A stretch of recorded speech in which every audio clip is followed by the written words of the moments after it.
Hey guys, and welcome back to MiahsBug. In this episode, I'm going to be going over a new welder I just got, and we're going to put it up against the Everlast welder, the Cyclone 200 ES versus the Arccaptain MIG200. We're going to see if this machine here can do any better than my Everlast. I haven't had a lot of luck with my Everlast. Sometimes I just call it the spatter box or splatter box because I have to use this anti-spatter spray on everything. No matter what settings I use on this thing, I've been using it for over a year. I've just been having a lot of trouble with it. Nothing against Everlast welders. I know they make really good TIG machines, but I want to find something that's in the affordable range that a lot of us hobby welders building cars like this or just welding in general in their garage can get a really affordable welder that works good. So I reached out to Arccaptain. They said, yeah, heck yeah, we'll put it up against your machine, and they sent me out this, so we're going to give it a try. All right, so real quick, we'll run through what it came with. It came with the 110 adapter from the 220 volt. It came with our ground. It's a nice ground, just like, feels like every other one I've used. It comes with your MIG gun. This one's a little bit smaller than the other ones I've used. It's actually similar to like my old Lincoln machine. And then it came with a nice gas hose and a stinger for arc welding. And it came with some consumables, the different rollers, some tips, and some things that we might need. And the user manual, which I won't look at. And it came with some stickers, so cool. Let's hook it up, turn it on, and weld some things and see what it looks like against the Everlast.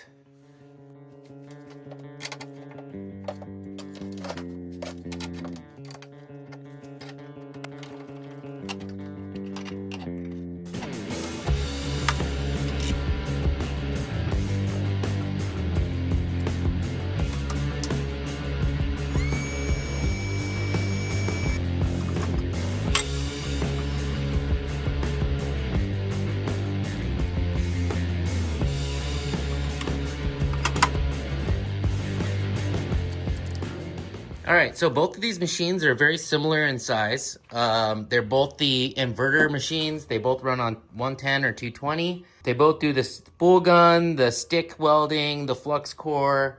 This one also does TIG welding, so I could do lift TIG with this one, so that's already much better. I can't do TIG welding with my Everlast. The price on this one was around $500.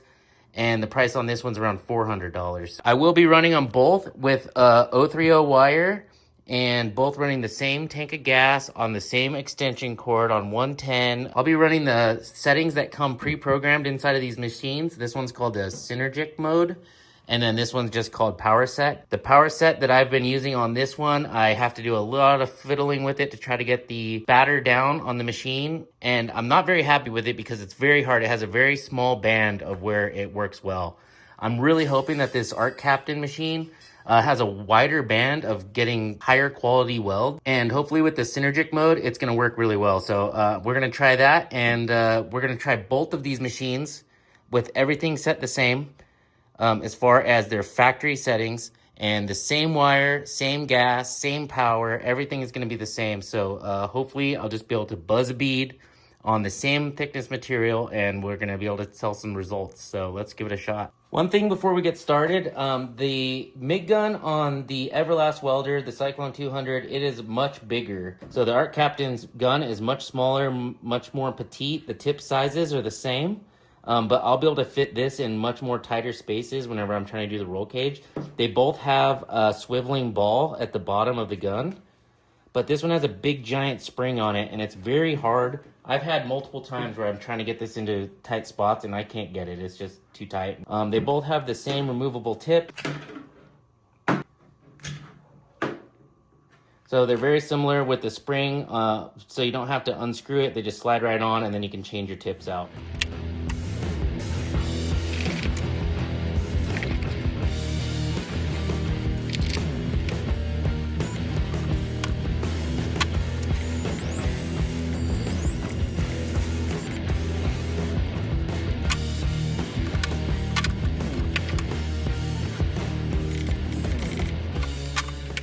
All right, so real quickly, we'll just go through the panel operation. We've got it right now in our manual mode, so we can adjust our voltage and our inches per minute of wire speed.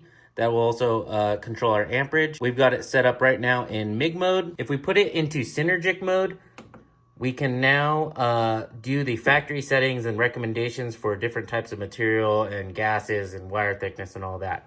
So we'll come over to our mode and we can do our stick welding, TIG welding, our lift TIG, our spool gun MIG, and our MIG. We're gonna run MIG. Over here we've got our wire size. We could do 040, 023, and 030, 035. We're gonna run it in 030 because that's the wire we have right now. And then for our gas type, we can run flux core, stainless steel, that's our aluminum, and then we've got our CO2 and our mixed gas. We're gonna run the mixed gas. And then also we're able to adjust the trigger operation for the MIG gun.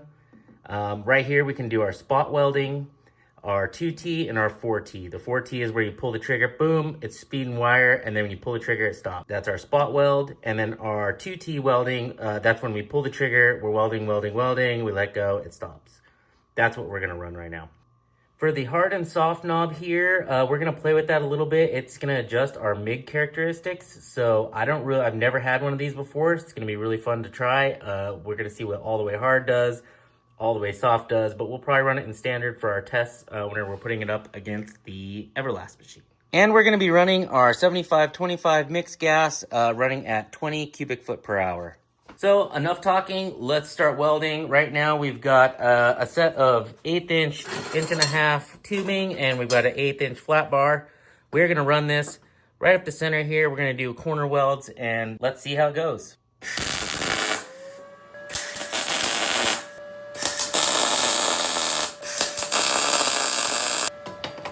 All right, here I go. This is the first pass with the Arccaptain. Right now we are set at 18.4 volts, and the amperage is set at 72, which is our wire speed. So it's we're in the standard here on soft versus hard, so we're going to give that a run right now. We'll use this half for the Arccaptain, we'll do the other side, and then this side we'll use for the Everlast welder.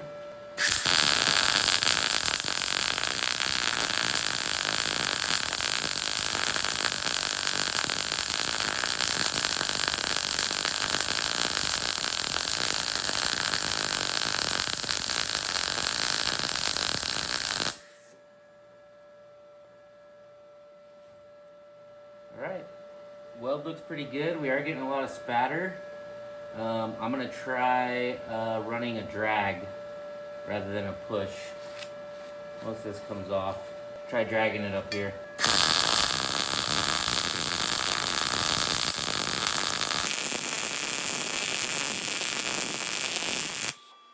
Looks about the same, still getting a lot of spatter. Try turning this down a little bit. Turn this around.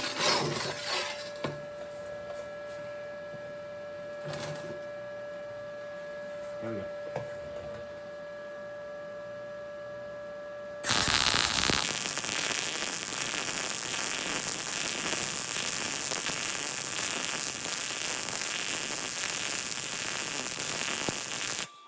Welds look good.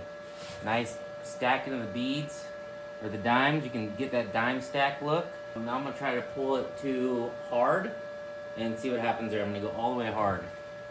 We'll run right up against that one.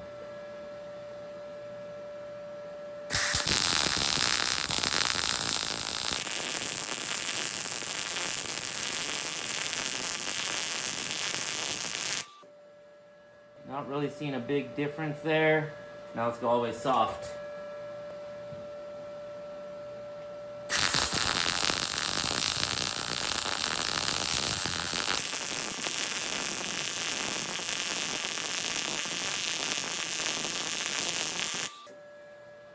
Okay, soft I like a lot better. Don't know what that's really doing, but it seems like the soft is where I like it. Weld looks much better when I run it on the soft. Okay, I'm gonna run the speed down a little bit. So we'll leave it on soft. We're gonna decrease our wire speed, which also takes down our voltage because we're in synergic mode. Take it down to 17.5. Flip this bad boy around. Run on this side.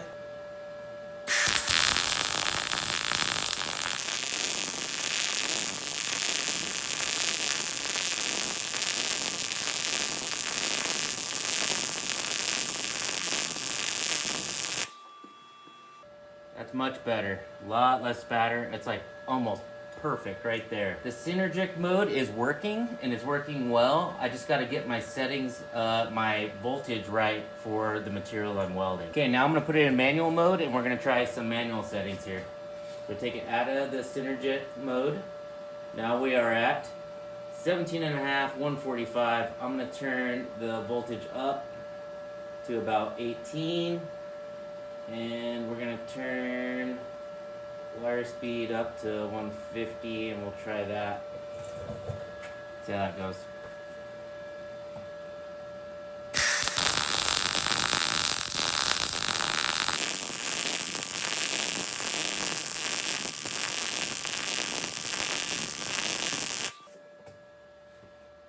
Looks good. I like it. Nice consistent dimes. You're getting that nice little look that I like to see. Let's see what happens when we turn it way down. Wire speed down to 140. Let's try that. I do really like this small gun. This small gun is nice.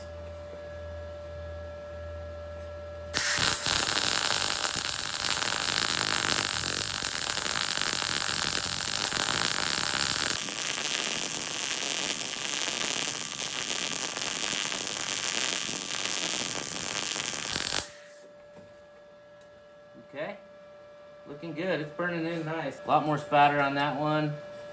These settings here, this is what I had it at, 18 and 150. That seems to be a sweet spot for me on the manual mode. With the synergic mode, it was working just fine as long as I cranked down the voltage a little bit. So we'll finish out this here and see how that goes. I'm gonna run it in the setting I like the best, which was the synergic, and we had it at 17. No, we had it right there. Let's try that. Still looking good. Let's go.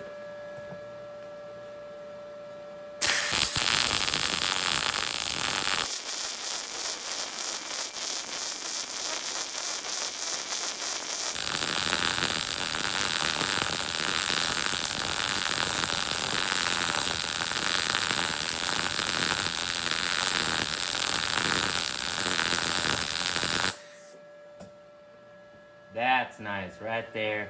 I changed my technique a little bit. Rather than doing lowercase e's, I just went to the crisscross C's, and that worked out really nice. And I'm not getting any spatter at all. All right, well, let's give it a shot with the Everlasting. This thing is very promising. I like it. Right now, initial thoughts is I do like it more than my Everlast. Let's see how the Everlast is gonna pull.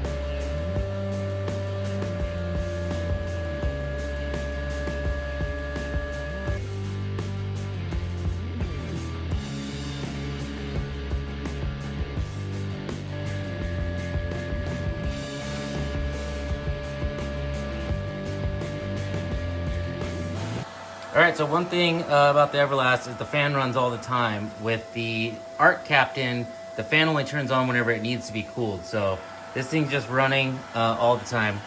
So right now I have it set up for the C25, and then I have it set in the power set mode. So this is the auto settings for the machine.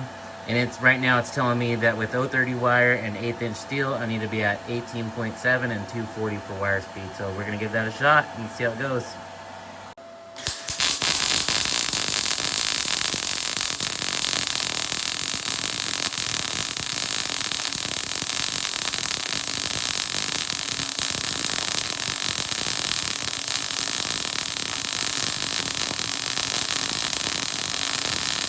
Very similar to the Arccaptain. I don't see any difference really. Still getting spatter, just like some of the other settings on the Arccaptain. I feel like the wire speed's really fast. I really want to turn that down, and I'm gonna. All right, let's go again.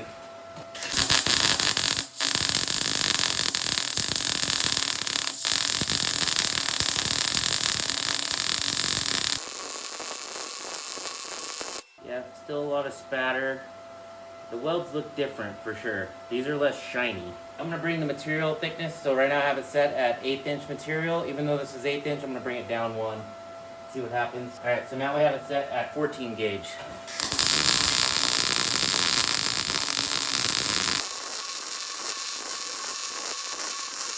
I don't know why, but this is the same exact material, the same roll of wire that was in the Arccaptain, and it's the welds are gray compared to being like very shiny welds. Don't know if that matters, but they look different. I don't know why that would be. Drop the wire speed down a bit more.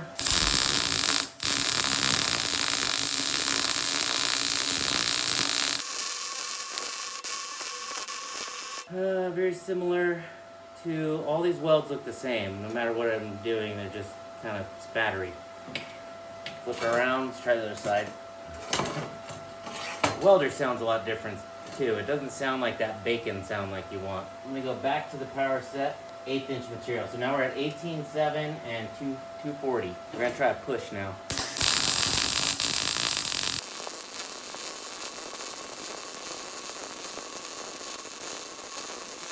Still just spatter everywhere. I mean, compared to this one that has essentially zero spatter, this one has, you know, big giant BBs. Now I'm going to try a pull, and instead of doing the lowercase cursive E's, I'm going to do the C's.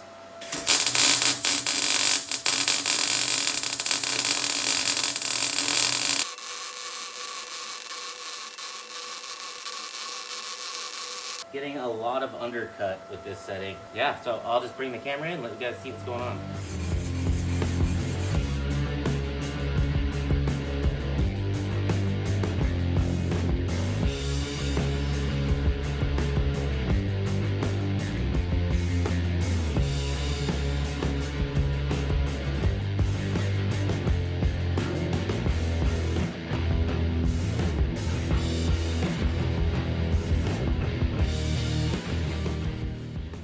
Alright, well, it's official. I have swapped out the green machine, and now I have the Arccaptain on my welding cart. So I'm going to go ahead and jump inside on my chassis, and I'm going to start doing some welds and really put this thing to the test. Alright, here we go. I am going to use the anti-spatter spray, just because I despise spatter, so we'll give it a miss there.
Well, that's it, guys. The Arccaptain, it's official, is staying on the welding cart. So if anyone wants to hit me up, I have an Everlasting welder for sale. All right, guys. Well, I hope you guys enjoyed that or learned something about this Arccaptain welder. I think it's a great deal, especially it was just on sale on Prime Day for $339, which is a great deal. So yeah, I mean, maybe I'll post a link down in the bottom if you guys want to check them out. Go to the website, whatever, and possibly pick up one of these machines. I like it, so highly recommend.